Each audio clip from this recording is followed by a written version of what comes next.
कि आदिवासी महापुरुषों ने इस देश की आजादी में क्या किया।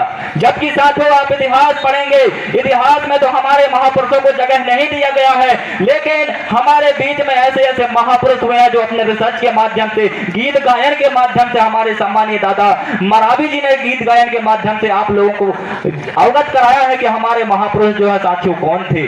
ऐसे ऐसे महापुरुष हैं हमारे क्रांतिकारी भगवान बिरसा मुंडा, जिन्हें आज लगभग करके सारे आदिवासी समुदाय जानते हैं। भगवान बिरसा मुंडा साथियों 25 वर्ष की उम्र में मेरे साथियों इस समाज और इस भूभाग, इस गोंडवाना भूभाग के लिए मेरे साथियों 25 वर्ष की उम्र में अपने प्राणों की आहुति दिए हैं। इस देश को आजाद कराने में 70% यदि लड़ाई किसी ने लड़ी है तो आदिवासी समाज के महापुरुषों ने लड़ी है मेरे साथियों।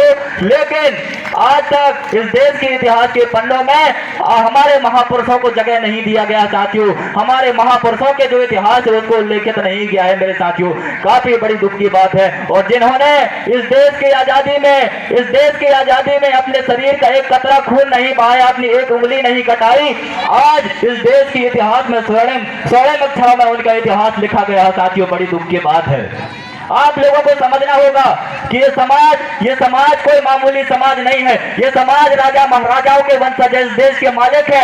आज भी आपके किले और महल धरोहर जो है साथियों साक्षात दिखाई दे रहे हैं। और इस देश के नियम और कानून, इस देश के सुप्रीम कोर्ट भी कहता है साथियों कि इस देश का 8% आदिवासी इस देश का मालिक है।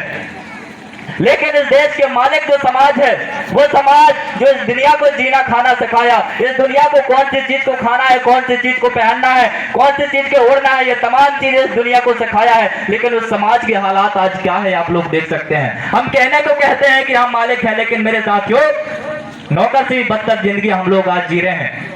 क्योंकि आप लोगों को पता है और हमारे सम्मानित पूर्व वक्ताओं ने आप लोगों को बताया है कि आपके क्षेत्रों में विकास के नाम पे प्रोजेक्ट लाकर आपके जमीनों से खदेड़ा जा रहा है मेरे साथियों। जबकि वो जमीन आपको ऐसे ही नहीं मिले हैं, किसी नेता किसी मंत्री ने नहीं दिया।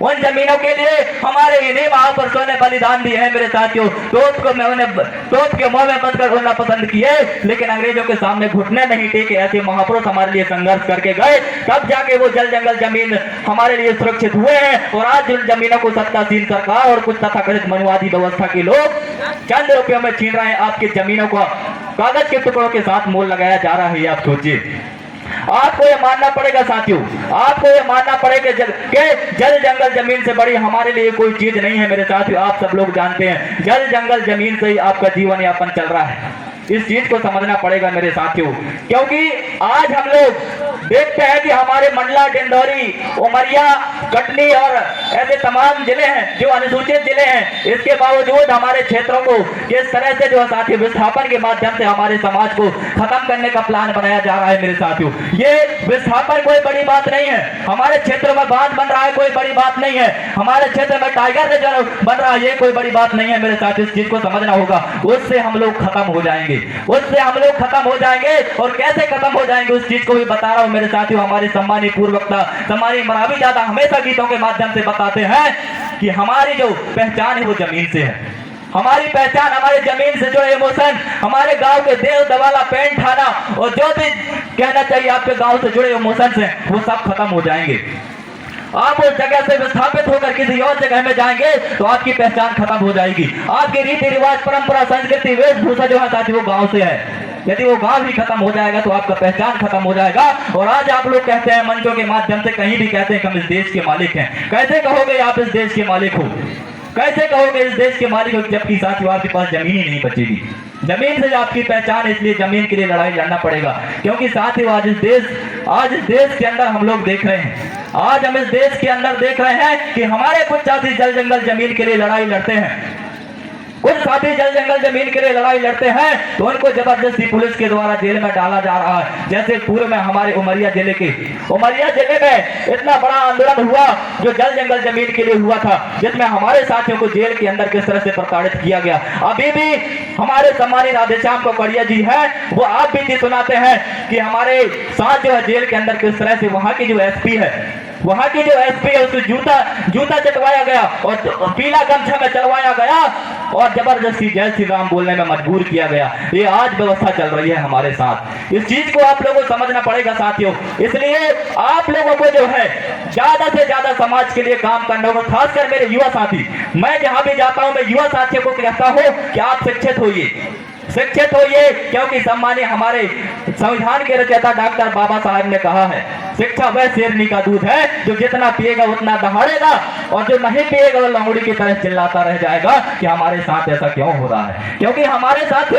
शिक्षा एक ऐसी चीज है जो सही और गलत का पहचान कराता है, और जब तक हम लोग सही और गलत का पहचान नहीं कर पाएंगे तब तक लड़ाई नहीं लड़ पाएंगे, तब तक लड़ाई नहीं लड़ पाएंगे मेरे साथियों। और एक बात और, आज हमारे समाज की कमजोरी है कि हम लोग महापुरुषों की जन्म जयंती मनाते हैं, बलिदान दिवस मनाते हैं और उनको पूजते हैं, क्योंकि साथियों वो पूजने के लिए नहीं है, उनका हम लोग सम्मान करते हैं। उनका कहना था कि हमें आप पूजिए मत, हमारे विचारधाराओं में चलिए। आज हम महापुरुषों के विचारधारा में ना चलकर कोई चंद जो बेकार नेता है उनके विचारधारा में चलकर और गांव को टुकड़े टुकड़ों में पार्टी पार्टी संगठन में बांट देते हैं साथियों। यही आज हमारी समाज की कमजोरी है और हम लोग लड़ाई नहीं लड़ पाते। कोई एक संगठन लड़ाई लड़ता है तो दूसरा संगठन उधर से पैर खींचता है। ऐसी आज समाज की स्थिति बन गई है। इसलिए मेरे साथियों, संगठनवाद, पार्टीवाद, फलानावाद, ठिकानावाद और मसीहावाद के ऊपर उठ के समाज में आइए, क्योंकि दुश्मन इस समाज को खत्म करने का प्लान बना रहा है मेरे साथियों। जिस समाज ने आपको नेता दिया, जिस समाज ने आपको मंत्री दिया, जिस समाज ने आपको संगठन पार्टी दिया, उस समाज को ये लोग खत्म करने का प्लान बना रहे हैं मेरे साथियों। और कैसे खत्म कर रहे हैं? आपको विस्थापन के माध्यम से खत्म कर रहे हैं, आपको धर्मांतरण के माध्यम से खत्म कर रहे हैं, आपको अन्याय अत्याचार के मामले से खत्म कर रहे हैं साथियों। चारों तरफ आप देश के अंदर जहां जहां जाइए और सोशल मीडिया के माध्यम से देखते होंगे, कहीं हमारे बहनों को नंगा घुमाया जा रहा है, कहीं हमारे भाइयों को नंगा लटकाकर मारा जा रहा है, कहीं हमारे भाइयों को ट्रक से बांधकर घसीटा जा रहा है। ऐसे ऐसे बर्बरता आज हमारे समाज के साथ हो रहा है साथियों। आज भी जैसे हमारे महापुरुषों को दर्दनाक मौत दिया गया, तोप के मुंह से बांध के उड़ाया गया, ऐसे आज भी हमारे समाज के लोगों को दर्दनाक मौत दिया जाता है सत्ता के संरक्षण में। तो साथियों ये बड़ी दुख की बात है, क्योंकि आप इस देश के मालिक हैं। आप इस देश के मालिक हो। कैसे मालिक हो साथियों? आप कैसे मालिक हो? आप मालिक के साथ क्या ये होता है? आपको समझना पड़ेगा मेरे साथियों। आपको अपनी व्यवस्था में लौटना होगा। आपको अपने रीति रिवाज, परंपरा, संस्कृति, नियम दस्तूर जो है, जो हमारे मरावी दादा हमेशा आज बता रहे 45 साल से समाज के लिए सतत संघर्षरत हैं।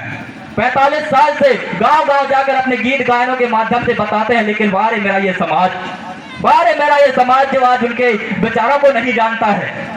शायद आप उनके विचारों को जान जाओगे साथियों, आप फिर से मालिक बन जाएंगे, क्योंकि रीति रिवाज, परंपरा, संस्कृति से ही हमारी पहचान है। आज साथियों हम लोग हमारी संस्कृति, रीति रिवाज, परंपरा को भूलते जा रहे हैं। हम लोग भूलते जा रहे हैं, इसलिए हमारी पहचान मिट रही है। इसलिए मैं ज्यादा कुछ नहीं कहूंगा। हमारे बीच में और भी वक्ता हैं, शायद तक उनके भी विचार सुनेंगे, लेकिन मैं एक बार फिर से हमारे समाज के युवा साथियों से कहना चाहूंगा कि मेरे भाइयों, समाज के सर में बहुत बड़ा खतरा मंडरा रहा है। ये समाज खत्म होने के कगार में है। आपको समाज के लिए लड़ाई लड़ना होगा, आपको शिक्षित होना पड़ेगा। और मैं सभी से निवेदन करता हूं कि मैं इस वक्त गोंडवाना स्टूडेंट यूनियन जिला प्रवक्ता हूं, पूर्व में ब्लॉक प्रवक्ता रह चुका हूं, लेकिन मेरे कार्यशैली को देखते हुए मेरे संगठन के जो बड़े पदाधिकारी हैं, मुझे जिला का कार्यभार संभाला गया है। मेरे पढ़ने लिखने वाले युवा साथियों से अनुरोध है, चाहे वो स्कूल का लड़का हो, चाहे कॉलेज का लड़का हो, हमारे संगठन में अधिक से अधिक जुड़े, ताकि हम अपने सामाजिक, सांस्कृतिक रीति रिवाज, परंपरा और साथ में शिक्षा को बढ़ावा दे सकें। ऐसा आशा और उम्मीद के साथ मैं अपने वाणी को यहीं पे विराम दूंगा। एक साथ जोरदार नारा लगाइए मेरे साथ, सजोर पैंता, राजा शंकर साहब रघुनाथ साहब, अमर रहे राजा शंकर साहब रघुनाथ साहब।